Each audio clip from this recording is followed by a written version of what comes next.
Good morning, YouTube and the Xenoverse. Welcome to our WWE Super Showdown pay-per-view predictions. Another WWE main roster pay-per-view that I could give a single fuck about. I don't give a fuck about this goddamn show. No build, just throw everything together so we can get this blood money from Jeddah. Like, there's nothing about this show that's gonna move the needle for WWE or anything. They're already in the declining with the ratings, and thanks to our guy Jon Moxley. Jon Moxley is the beacon of hope that you don't have to be in the WWE to be successful. I was never a fan of Dean Ambrose. Jon Moxley won me over at Double or Nothing. He won me over at the best of the Super Juniors in Japan when him and Juice Robinson put on, I'm telling you, a fucking classic. 4 stars, none of the 4 stars at the least. It was a great fucking match. Actually, if you actually want to see some good wrestling, go and watch that match and the Will Ospreay and Shingo match. Fucking great shit right there. Great shit right there. Congratulations to Jon Moxley on becoming the IWGP United States Heavyweight Champion. It's going to be fun watching him finally do what he wants to do, and which is wrestle. And I've never seen this charisma from Dean Ambrose. But Jon Moxley, he won me the fuck over. And now the Dirty Deeds move looks even more devastating. It's like he elevated Juice Robinson when he did it and plunged him. But I'm not excited for this show. Dominion, I think, which is in a few hours. I'm going to be doing a predictions video on that as well. But this ain't what that is about, though. But we'll get to that when it comes to that. This is about this lame-ass Super Showdown in Jeddah. So we're going to get into this match card right now. And our first match is the Usos versus the Revival. Now, these two teams have the inept ability to put on a tag team masterpiece. Both of them being the best tag teams in the company. They're 2 of the best tag teams in the company. It should no reason that the Usos and Revival shouldn't be able to put a match like the Revival had with DIY at Takeover Toronto, or when the Usos have fought the New Day at Battleground. Like, tremendous tag team matches. These 2 teams are the epitome of what tag team wrestling should be, and I think I'm glad that this is the only tag team match we have on this fucking card. But I'm gonna go with the Revival to win.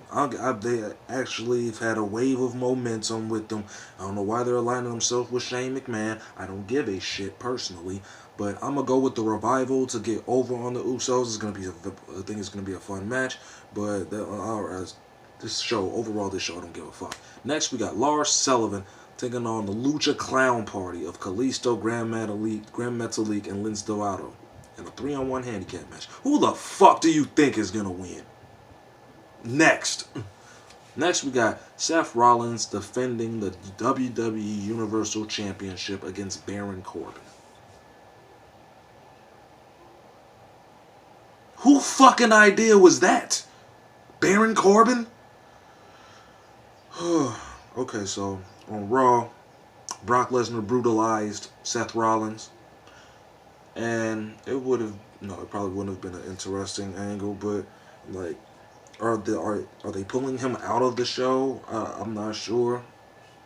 And if they did, does he vacate the title? Which I don't think he is. I think they're gonna go through with this. And I'm picking Seth. If they go through with this match, I'm picking Seth Rollins to win. I don't really want to talk about this match because Baron Corbin makes me sick to my fucking stomach. Absolutely fucking terrible television when fucking Baron Corbin is on. I didn't like him then. I don't like him now. Next match, we have Kofi Kingston defending the WWE Championship against Dolph Ziggler. I actually expect this to be match of the evening. I'm gonna go with Kofi Kingston retaining, beating Dolph Ziggler, and Brock Lesnar cashes in. If not, then oh fucking well. But somewhere in this, Brock Lesnar is going to be somewhere in this between these 2 matches. But I'm thinking he'll go after Kofi. I think he'll go after Kofi. I don't know why. It just makes sense. Oh, God, this next match. Why? Roman Reigns versus Shane McMahon. I don't give a fuck. I am tired of this Roman Reigns versus Authority fucking storyline. How can we cannot just kill this shit? Why can't we just kill this shit? I don't give a shit about this match. I don't. Most of this show is just so fucking disappointing. And I seen what the stage looks like. It looks exactly like WrestleMania. It looks exactly like WrestleMania. Roman Reigns is gonna win. End of story. Next, you got Finn Bálor defending the WWE Intercontinental Championship against Andrade Cien Almas. Both of these two have not been featured on television in a good few weeks. But yet you want to give them an impromptu match at this fucking event in Jeddah. And it's not even Finn Bálor. It's the Demon Finn Bálor. The Demon Finn Bálor always wins. Finn Bálor's gonna win. It was like the time that I wouldn't say they missed it. They could have had something beautiful with Andrade Cien Almas during he was feuding with Rey Mysterio. You could have had Andrade Cien Almas take the U.S. title off of Rusev and build toward that with Rey Mysterio. We could have the mask versus the champion and mask versus title match at WrestleMania. No, they never do that. Andrade is one of the best in-ring performers in the fucking company. There's no way in hell this man has been up at the main roster for this long and hasn't had a fucking championship. But I still don't think this is the time. I think if they do, that would surprise me if they put the Intercontinental Championship on Andrade. But the Demon Finn Bálor has only been defeated by Samoa Joe, and that was in NXT. But I'm going with Finn Bálor to retain the Intercontinental Championship. Another match, we got Braun Strowman, because he's boring as fuck to me, and Bobby Trashley. Do not care. I do not care. This is a glorified house show at Top Notch. Ain't nothing about this says that this is pay-per-view worthy. Nothing. I'm going with Braun Strowman. Next match. I'm sorry if it seems like I'm rushing through this shit. I really don't want to fucking do this video because WWE television has been absolutely fucking depressing this week. It's been very depressing for me this week, and I just didn't give a fuck at this point. When I gave a fuck about everything else before that. After seeing Double or Nothing and Takeover 25, this shit just doesn't do it for me anymore. It doesn't. It does absolutely nothing for me. And then we got Dominion coming up in 3 days. Painmaker Jericho versus Rainmaker Okada. Take my fucking money. I called it that. But we're going to talk about that in the New Japan video, which is going to be coming up today too. So y'all stay tuned for that. Yeah, if you don't know, I'm still in morning mode right now, and I just wanted to get this shit out the way because this shit is absolutely fucking nauseating. The next match. If you're excited for this one, something wrong with you. Goldberg versus The Undertaker the first time. I would be excited for this, but guess what? Y'all waited 15 years. It is too late to actually do this shit. This shit would have been lit if it was back in, let's see, around 04, 2005. Back when The Undertaker could still go. Back when Goldberg was still kind of here. He still had a little bit of momentum.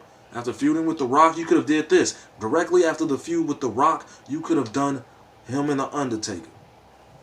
But it's too late. Who the fuck wants to see a 50-year-old Goldberg and a 50-year-old broken down Undertaker? It's going to be a complete signature and finisher fest. Chokeslam here, tombstone there, 2 spears, jackhammer, last right. Maybe he'll do the Hell's Gate. Maybe he'll do old school. This ain't going to be no fucking wrestling match. And I was looking on Instagram, and Matt Riddle had tweeted Goldberg, man, I can't wait to see you, he told Goldberg, I can't wait to see you wrestle. Like, I think Goldberg took that the wrong way. Like he ain't gonna be able to wrestle like he was back in 1998 and back when he was in his prime in WCW. Don't expect that. If you're expecting this to be, I guarantee you, I could book the Goldberg and Undertaker match on my 2K game. It'll be 100 times better than the bullshit they're about to give us tomorrow. Fuck that. Next, we got the 50-man battle royal. You already know my whole spiel about fucking battle royals. I don't give a shit about battle royals, man. 50 man. So mostly, I bet you about 20 of these dudes that's in this battle royal are no more than fucking Titus Catering VIP members. R-Truth probably included. Matter of fact, that's who we gonna go with. We gonna go with R-Truth, since R-Truth has this useless fucking belt. Hold on, I'm like, and don't get me wrong, R-Truth is very entertaining. He's solid in the ring, but I don't know. But we're gonna go with R-Truth just because we don't give a fuck. And how is this the main event? Triple H versus Randy Orton. I admit the promo between them on Monday was alright. No, it was alright. But this is something that's past its prime too. This is like, you might as well, for the next one, you might as well book Randy Orton and John Cena, the feud that never dies. This is somewhat similar. You got Triple H and Randy Orton. Don't get me wrong, I love Randy Orton. He's one of my favorite wrestlers, period. But we've seen this. We've seen this back in 04, 05, 06, 07, 08, 09. We've seen this all through those periods of the years. Whether Randy was the baby face, Triple H played mostly the heel during those early times until they had the rated RKO faction when they took on DX. Then, you know, Triple H was still the baby. Triple H was the baby face through the 07 feud. Ooh, that No Mercy. And what was that? What was that? Extreme Rules 08. And then Orton came back in 09 and beat him at Backlash. Lost at WrestleMania, beat him at Backlash. You know, they did that triple threat match again with him and Cena. What was that? SummerSlam? Or was that Night of Champions? One or two. I think it was that one of the two. But this feud, I'm gonna say, I don't know. If this gonna be any, I'm like, after seeing Triple H and Batista at WrestleMania, I'm not really too excited for this one. I'm not too excited with this one. I'm gonna go with Triple H to win this one, and that's it. That's your Super Showdown predictions. As you can't tell from the look on my face and the sound of my voice, you know, I am not excited about a goddamn thing they're finna put on this show. I'm not. I told motherfucker on Instagram, they had all these matches lined up in a little like cylinder type form. Which match are you for? I said, fuck that, none of these. Let me know when another takeover around the corner.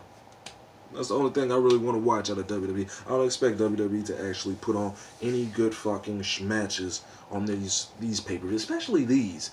Like, Crown Jewel was fucking terrible, so why would you go to this? Why would you go do this?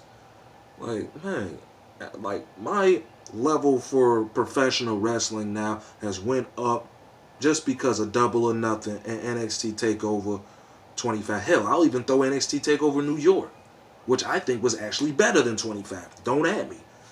If you want to discuss it, we can, but we ain't finna do it. It's just not right now. And that's what I look for in pay-per-views. Money in the Bank was very lackluster. It was very lackluster. Of course, the best match on the card is going to be AJ Styles and Seth Rollins, just based on these are two dudes that got over with in-ring work. And they put on a very good match. They put a very good match on. But I'm not even worried about this. I'm more stoked for Dominion. Now, look at my reaction now to when I'm doing this pay-per-view predictions video to when I do the Dominion pay-per-view predictions video. You're going to see a complete difference in the excitement that I'm seeing, especially after this Best of the Super Juniors. I actually want to go back and watch the early first rounds because I only watched the last two matches between Jon Moxley and Juice Robinson and Will Ospreay and Shingo. And those two matches were great.